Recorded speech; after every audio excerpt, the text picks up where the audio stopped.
सभी मित्रों को नमस्कार। हिंदी साहित्य समागम चैनल पर सभी मित्रों को हार्दिक स्वागत और अभिनंदन है। मित्रों, आज हम कुछ महत्वपूर्ण तथ्यों पर बात करेंगे। शोभन सिंह जीना विश्वविद्यालय अल्मोड़ा परिसर में जो है कुछ महत्वपूर्ण पदे निकले हैं गेस्ट टीचर के, यानी अतिथि व्याख्याता के। प्रोफेसर बनने का आपके पास एक बेहतर मौका है और यहाँ पर आपको 18,000 से और 25,000 और 35,000 तक जो है एक माह का मानदेय मिलेगा। और एक बेहतर है कि आप इस मानदेय पर कार्य करते हुए अपने पढ़ाई को सुचारू रूप से आगे बढ़ा सकते हैं। यह सेवा 11 माह की तो है या 6 माह की नियुक्ति तो है, लेकिन उसके बाद भी अगर टीचर नहीं होते हैं तो फिर भी यह दोबारा रखे जाते हैं। और जब 6 माह और 1 साल आपको किसी भी महाविद्यालय विश्वविद्यालय में होते हैं तो फिर आपके पास एक अनुभव प्रमाण पत्र रहता है, एक एक्सपीरियंस सर्टिफिकेट रहता है। उसके मुताबिक आपको किसी भी विद्यालय में जो है नियुक्ति मिल जाती है, यानी आपके पास वो प्रमाण पत्र की वैधता रहती है।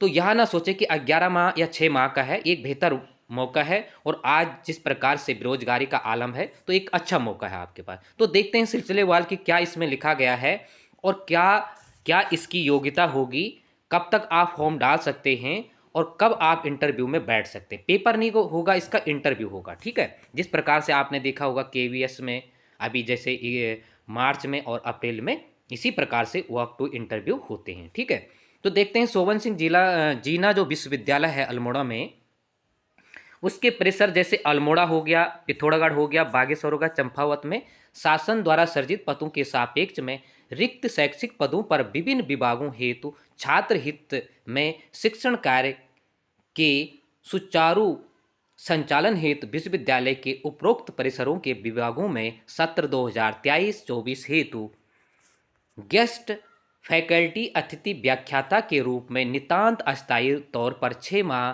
नियुक्ति किए जाने हेतु यूजीसी, देखो यूजीसी के मानक होने जरूरी है। ठीक है, विनायक 18, विनयम विनयम 18 और 21 तथा तत्संदर्भ में उत्तराखंड शासन द्वारा निर्गत शासनादेश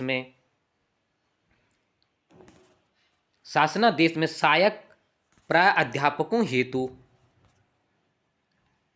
हेतु निर्धारित न्यूनतम शैक्षिक योग्यता या अर्हताएं अभ्यर्थी निम्नलिखित दिनांक को प्रातः 11 बजे से संबंधित संकाय अध्यक्ष के कक्ष में वॉक टू इंटरव्यू के लिए उपस्थित होंगे। ठीक है, आपको कब होना है? 11 बजे होना है।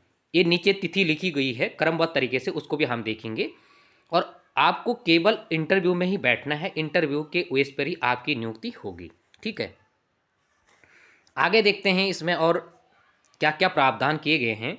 इच्छुक अभ्यर्थी अपने समस्त शैक्षिक प्रमाण पत्र तथा ₹1,000, ₹1,000 मात्र सामान्य वर्ग, अन्य पिछड़ा वर्ग हेतु ₹500 और अनुसूचित जाति अनुसूचित जनजाति हेतु बैंक ड्राफ्ट पोस्टल ऑर्डर विश्वविद्यालय रसीद नगद जमा जो वित्त अधिकारी शोभन सिंह जीना विश्वविद्यालय अल्मोड़ा के पक्ष में बना होगा हुआ हो, उक्त तिथि को संबंधित संकाया अध्यक्ष के कक्ष में वॉक टू इंटरव्यू में जमा कर सकते हैं। देखो, अगर आप पोस्टल ऑर्डर ये लगा सकते हैं वो भी कर सकते हैं, लेकिन आप यहाँ पर सीधा लिखा है कि आप नगद जमा भी कर सकते हैं। मतलब कुल मिला के एक बेहतर मौका ये है। ज़्यादातर क्या होता है कि आपको पोस्ट करनी पड़ती है, अपने डॉक्यूमेंट पोस्ट करने पड़ते हैं, और पोस्ट करने के बाद आप 15-20 दिन में इंटरव्यू की जैसे डेट आती है तो वहाँ आपको पहुँचना पड़ता है। लेकिन इस परिस्थिति में क्या होता है कि जैसे अस्थायी रूप से शिक्षक हैं रखे जाएंगे, तो क्या होता है कभी कभी हमारा मन ये करता है कि हम जाए ना जाए, इस प्रकार से असामंजस्य के भाव रहते हैं। लेकिन यह सही है, अगर आपको जाना है तो जाना है, वहाँ पर आप जमा कीजिएगा। 1,000 अगर जर्नल की है, आपकी ओबीसी की है तो आपको जो है ₹500, और SC ST के लिए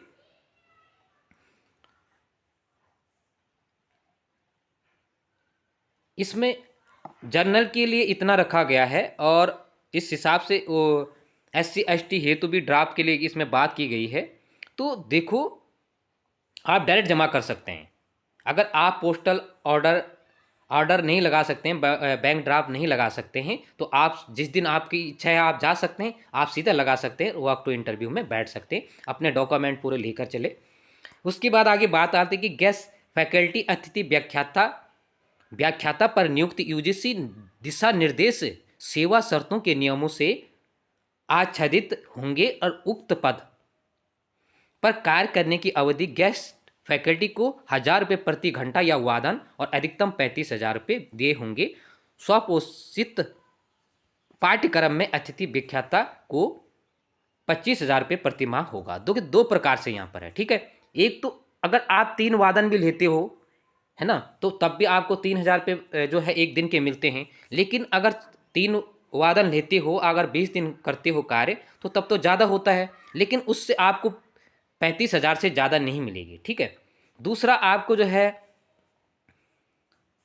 25,000 रुपये, ये दूसरा लिखा है स्व वित्त पोषित को जो है 25,000 रुपये मिलेंगे, ठीक है। और वैसे 25 जो है आपको 35,000 रुपये यहाँ पर मानदेय मिलेगा।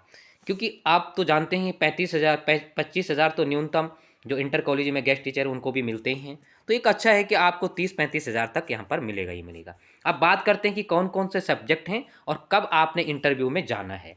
अब उस पर हमारा फोकस रहेगा। देखो, साइंस की बात करें, केमिस्ट्री की बात करें, 16 तारीख को आपको इंटरव्यू होगा, ठीक है, ठीक है। इसमें 10 हैं। जूलॉजी में कितने, 8 हैं या 19 तारीख को है, ये मार्च की बात कर रहा हूँ, ठीक है। बॉटनी में कितने हैं, 6 पद हैं, इसमें 28 को है। फिजिक्स में कितने हैं, 4 पद हैं, एक 4 को है, यानी 1 अप्रैल को है। मैथ का कितना है, मैथ में 6 पद हैं, यह कब है, 2/4/2024 को है। BCA ये साइंस से संबंधित है, 1 पद है, और यह कब है, 3/4/2024 को है। आगे हम देखते हैं हिंदी का है। देखो, जिसका सब्जेक्ट हिंदी है तो इसमें 6 पद हैं, 3 जर्नल के लिए हैं, EWS के लिए 1 पद है, ST के लिए 1 पद है, PH के लिए 1 पद है, PH OBC के लिए 1 पद है, ठीक है। या 18 तारीख को, अगर हिंदी सब्जेक्ट वाले हैं तो आपको 18 तारीख इस माह में वहाँ पर पहुँचना है। इंग्लिश में 7 पद हैं, जर्नल के 4 हैं, SC के 2 हैं, OBC का 1 है, 19 तारीख को है। संस्कृत की बात करें तो 4 पद यहाँ पर हैं, और यह 28 तारीख को है।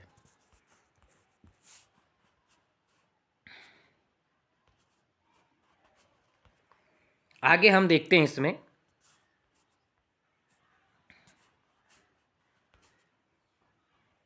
हिस्ट्री में 6 हैं, यह 1 4 को है। ज्योग्राफी में 5 पद हैं, यह 2 4 को है। इकोनॉमिक्स में 7 पद हैं, ठीक है, यह कब है, 3 4 को है। पॉलिटिकल साइंस में 7 पद हैं, या 4/4/2024 को है।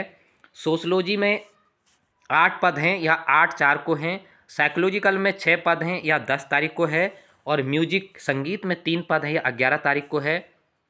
होम साइंस में जो है 5 पद हैं, यह 12/4 को है। तो यहाँ पर तथ्य देख सकते हैं, तिथि के जब डेट होगी तो तब आप वहाँ पर उपस्थित हो सकते हैं, ठीक है। आगे होम साइंस में देखते हैं, तो होम साइंस में कितने 5 पद है, ये 12 को है। मिलिट्री साइंस में कितने 4 पद हैं, या 15 को है। जूलॉजी साइंस में कितने 2 पद हैं, या 16 तारीख को है। कॉमर्स में कितने पद हैं, 10 पद हैं, बहुत ज़्यादा पद है 10। और उस मुकाबले में, अन्य सब्जेक्ट के मुकाबले में, तो 14/3/2024 को है। कॉमर्स BMBA इसमें 5 पद हैं, और यह भी 14/3 ही को है। फिजिकल एजुकेशन, ठीक है, इसमें 3 पद हैं मात्र, या 18 को है। उसके बाद इसमें सेल्फ फाइनेंस की बात करें तो यह कब है, या 14 तारीख को है। और जैसे बीएड वालों के पढ़ाने के लिए यहाँ पर उसको दिया गया है, यह 12 पद है बीएड वालों के लिए जो पढ़ाने के लिए, लेकिन इसमें बीएड के साथ आपका एमएड होना बहुत जरूरी है, ठीक है, तब भी आप कर सकते हो। 14/3 को इनका इंटरव्यू होगा। एजुकेशन का कब है, 2 पद हैं, यह भी 14/3/2024 को है, ठीक है। योगा के लिए, योगा के में इसमें 4 पद हैं, और 14/3 को ही इसका इंटरव्यू होगा। यानी ज़्यादातर सब्जेक्ट का 14/3 को ही रखा गया है। जैसे कॉमर्स है, कॉमर्स MBA है, फाइनेंस है, सेल्फ फाइनेंस है, उसके बाद एजुकेशन है, फिर योगा है, ये ज़्यादातर जो है 14/3 को है, इसी माह 14 तारीख को है। अब देखते हैं इसमें आगे क्या प्रावधान किया गया है और क्या क्या इसमें फाइनली क्या क्या लिखा गया है। इसमें देखो, उपरोक्त 2 पद स्वपोषित पाठ्यक्रम के हैं, जिनका मानदेय 24,000 है। अब जो स्वपोषित 2 पद होंगे, ठीक है, अब वो कौन से हैं, जो स्वपोषित जो होंगे उसमें 2 पद हैं, उनका मानदेय 25,000 से ऊपर नहीं होगा, ठीक है, 25,000 होगा। और आगे क्या है, कि Hindi, English, Sanskrit, sociology, social study और साइक्लो फिजिकल एजुकेशन, बायोलॉजी और मैथ। ठीक है, आगे उपरोक्त में वे 4 पद जो है केवल 11 माह के लिए होंगे, जिनका मानदेय 18 होगा। ये 3-3 जैसे ये योगा है, इनका मात्र कितना होगा, इनका जो है 11 माह तो है, लेकिन इनका जो है 18,000 ही इनको मिलेंगे। जैसे योगा है आगे जिसमें स्टार स्टार लगा रखा है, तो आप देख सकते हैं, अपने दृश्य डाल सकते हैं। उपयुक्त विज्ञापन पदों में लागू आरक्षण नितांत अस्थायी है। ठीक है, अतः पदों में आरक्षण के संबंध में भविष्य में नियमित नियुक्ति की विज्ञप्ति में कोई भी दावा नहीं कर सकते। आप नियुक्ति स्थायी पद निकलते हैं तो आपको वहाँ पर स्थायी पद का दावेदारी नहीं कर सकते कि हमें इसमें कुछ छूट मिलनी चाहिए। उक्त व्यवस्था नितांत अस्थायी रूप से छात्र छात्रों के शिक्षण हेतु में अल्प समय 6 माह के लिए की जा रही है। रिक्तियों की संख्या घट बढ़ सकती है। देखो, पद घट भी सकते हैं, बढ़ भी सकते हैं। आवेदन की तिथि की आवेदन में न्यूनतम उम्र सीमा क्या रखी गई है, 18 और अधिकतम 42 रखी गई है। बाकी उत्तराखंड शासन की व्यवस्था की गई है। शासनादेश और 22 के अनुसार क्षैतिज आरक्षण में सभी पदों में लागू किया गया। जैसे आपने देखा होगा, चयन अभ्यर्थी को 3% में कहीं भी नियुक्ति दी जा सकती है। अल्मोड़ा में आपको नियुक्ति नहीं मिलेगी, आपको 3% में चंपावत, बागेश्वर, इन जगहों में आपको नियुक्ति मिलेगी।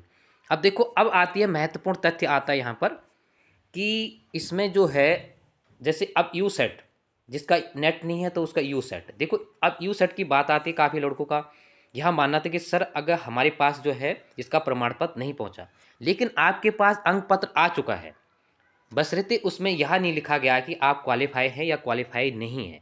ठीक है, इस पॉइंट को याद रखना। लेकिन आप उसको लगा सकते हैं, क्योंकि ऑलरेडी आपके पास जो है रिजल्ट की कॉपी भी होगी और रिजल्ट में आपका रोल नंबर है, तो आप बैठ सकते हैं। बशर्ते उनकी इच्छा है कि आप, बाकी नेट तो काफ़ी लोगों को नेट तो है ही, तो आप इस इंटरव्यू में आप बैठ सकते हैं, जा सकते हैं। बहुत अच्छा मौका है, इतने पद हैं इसमें, काफ़ी पदों की संख्या भी अच्छी है और अच्छा मौका है कि कुछ ना कुछ होगा। अगर आप वहाँ पर पढ़ा सकते हैं तो आपके जैसे लेक्चरर में भी आपको फ़ायदा मिलेगा। अभी एलटी में है तो अगर आप करना चाहोगे, क्योंकि 3-4 वादन से ज़्यादा नहीं होंगे वहाँ पर निश्चित तौर पर। ठीक है, क्योंकि 1000 रुपये एक वादन का है, अगर आप 3 वादन में लेते हो तो 3000 रुपये। मतलब ये नहीं है कि 10 दिन या 15 दिन जो है महाविद्यालय विश्वविद्यालय खुले। तो यहाँ बहुत बेहतर मौका है। यू सेट का आपके पास जो है अंक पत्र पड़ा हुआ है, आप उसको लेकर जा सकते हैं, अपने पूरा डॉक्यूमेंट लेकर जा सकते हैं। और बेहतर यह है कि आप पोस्ट द्वारा, ड्राफ्ट द्वारा वहाँ पर पैसे जमा नहीं कर सकते, तो आप नकद भी उस दिन जमा कीजिएगा। आप समय से निकल कर अल्मोड़ा परिसर में जाकर आप जमा कर सकते हैं, आपकी इच्छा है। पहले ड्राफ्ट लगाकर ऐसे कई बार ऐसी परिस्थिति बनती है कि हम जाए ना जाए। ठीक है, तो एक बेहतर से बेहतर मौका है। और बाकी अन्य सूचनाएं जो भी होगी आपको समय समय पर देते रहेंगे। एक बार पुनः सभी मित्रों का बहुत बहुत धन्यवाद।